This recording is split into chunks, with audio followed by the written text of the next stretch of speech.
we're gonna skip Ruffhouse deals because there weren't really that many good deals that I could find. But there was a game that came out this week that I've been streaming pretty much all week called Destruction All Stars. Now, this game is only available on the PlayStation 5, so unfortunately, there's probably only a small segment of people who can actually try this out for themselves. Because if you are a PlayStation Plus member, currently right now, it is available for download on the PlayStation Plus store. So, let me start off with the score. I gave it a 6.5 out of 10. Now, why? There's a couple of reasons why. Because this game could easily have been an 8. Really? Okay. We're talking. We have a little one talking in. She is hungry, everyone. My daughter is hungry. But what did she give Destruction All Stars? That's the question. Well, she's been playing. What score do you give Destruction All Stars? Out of 10. Out of 10. What do you think it is out of 10? What do you give it? She using her fingers? Wait, what'd she say? She's giving it a 10 out of 10. 10 out of 10? You're giving it a 15. A 15? Man, you're easily entertained apparently. Jesus. She doesn't get the nuance of it yet and why it's a 6.5. It could easily be closer to an 8. There are a couple of things that give it negative points. Number one, a lot of fun to play. Yep. Let's get away right now. Tons of fun to play. Multiplayer matches are really quick to get into, and they're really quick hits. I think they're like between 3 and 5 minutes a game because they're actually timed. There are 2 single player modes and there are 2 team modes. So no matter what you want to do, the team games I felt like took longer to get into than the individual games. So there isn't a lot of queue problems there. But why am I held back on giving it a higher score than it is? The reason why is microtransactions. That's right, everybody. There are microtransactions in the game, but the microtransactions don't look like they're pay to win, but they're pay to play. Okay. And that's the problem for me. Okay, now, if this game is officially free and will be free for, if you download it and you got it between now and I believe the end of March, and you can keep it, and it's not a gallery game where if you have PlayStation Plus, they put it on there for a short period of time, but it's going to go away. The game's probably going to... I think the game is $70 if you buy it. Now, if you're going to buy a $70 game and then you're going to pay $5, let's say, for these destruction coins that they have to be able to play more game, that's a problem. Yeah. Yep. And I'll screenshot it and we'll post it on our YouTube on what I'm talking about. I'll send it to SJW. He does all the editing, but that's a problem for me. Okay, you're gonna get in-game coins, which you do get for leveling up by playing multiplayer, and you can spend that on unlocking the game further. Okay, you're not paying for it; it's forcing you to play the game. But that currency is for customization items, like customizing your emotes, colors of your characters, stuff like that, colors of the cars. So that brings down the score dramatically for me. And, at launch, it got pushed back. It was supposed to come out in November, but it got pushed back to February, which is when it came out. You have basically 3 different venues that you can play at, and there are only 4 different games you can play. So the repetitive nature of it gets kind of old over time. And I think that's going to be a problem. Now, yes, there's support for it. There are things that they're going to be coming out with. They've already said that there's going to be more stuff down the road.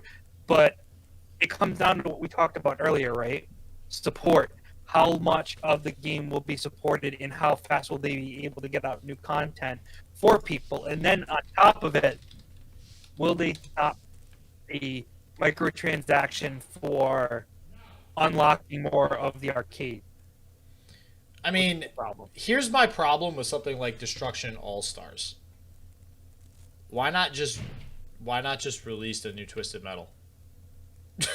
Well, because number one, they're not the company that actually. I know. I just like Twisted Metal, but yeah, no, that's another question for another day. We want Twisted Metal. I want Twisted Metal. I didn't think with a reboot. Yeah. Oh yeah. Even just remaster like the original one. I'd be A-okay with that. I would be cool with a reboot of it with a whole bunch of other stuff and maybe an extra breakthrough or an integration of basically Twisted Metal 1 and 2 and putting them all together or something and just having it all like there, something to that effect, I'd be all in for 100%. So like I'm gold. It does look like a fun game. Like, I got to agree with you. If it's the microtransactions that are really holding it back, I mean, and that's like, well, that and the limited amount of stuff that you can do, like it's tough to like you can only do it so many times. And yes, I got my first win last night.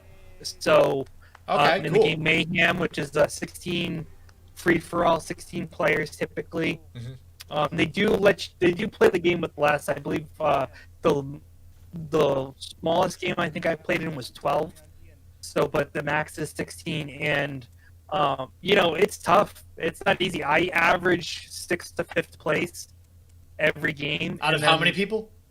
Out of 16. Okay, all right. I thought you were gonna be like out of 8, and be like, Joe. I finished 5th out of 14. Okay, yeah. No. So that sounds like an issue.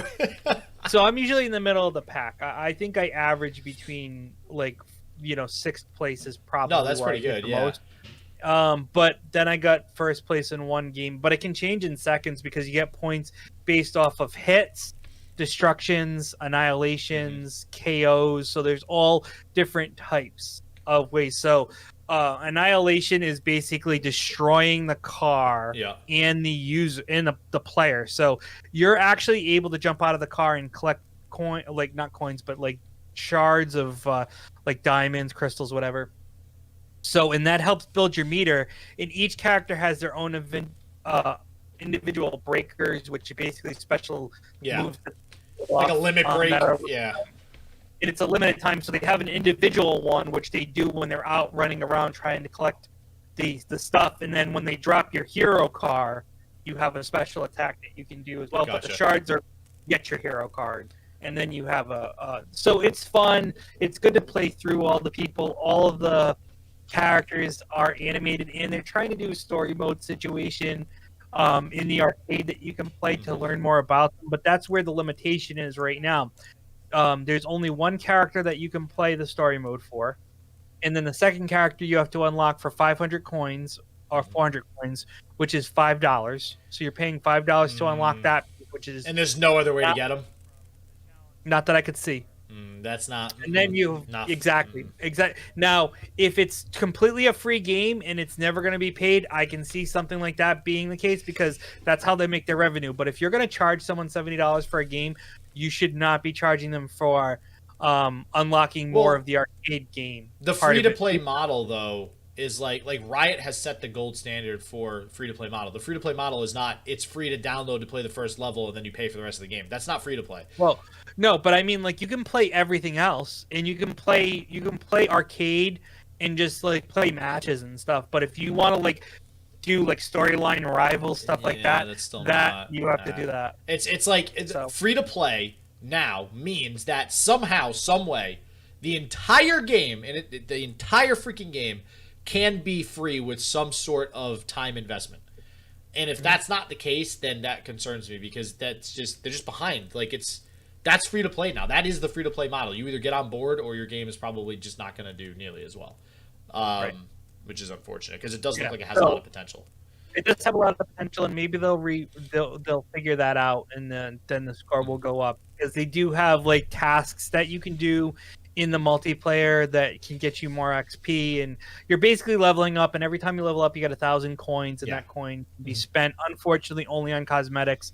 If it was to unlock the game too, well, yeah, that's fine because at least you're not paying to play. You just have to play multiplayer to get it. And the other thing that I dislike about it is that it's very difficult if you don't know the PlayStation 5 model to basically mute your controller and mute what's going on, because if you don't have a headset for the game itself, for like the PlayStation 5, when you jump into the game, everyone can hear you and you can hear everyone through your controller because the controller is basically a faux headset / microphone. So you basically are jumping right into the game and you can hear everyone and they can hear you, plus you know to press the button below the PlayStation icon right there, and that'll mute your mic, but you'll still be able to hear people. So then you have to press the PlayStation button, and there's like a little square that tells you that you're in a chat, and you press square to mute that. So it's like You need to know these things, or else people are going to hear you and you're going to hear them, and that might not be what you want to do. So just a little heads up, that's how you do it. If you are lucky enough to own a PlayStation 5 and have a PlayStation Plus membership to get this game downloaded. So there you go, guys. There is my Roughhouse Reviews of Destruction All-Stars, a 6.5 with the possibility of going up to 8 if they change some of their microtransaction rules and start to really support the game in regards to plans of new characters, new game modes, new arenas. Because the arenas do matter. It's not just aesthetics. There's like traps and things like that that are in each arena. So there's ways to destroy people by pushing them into traps and things like that.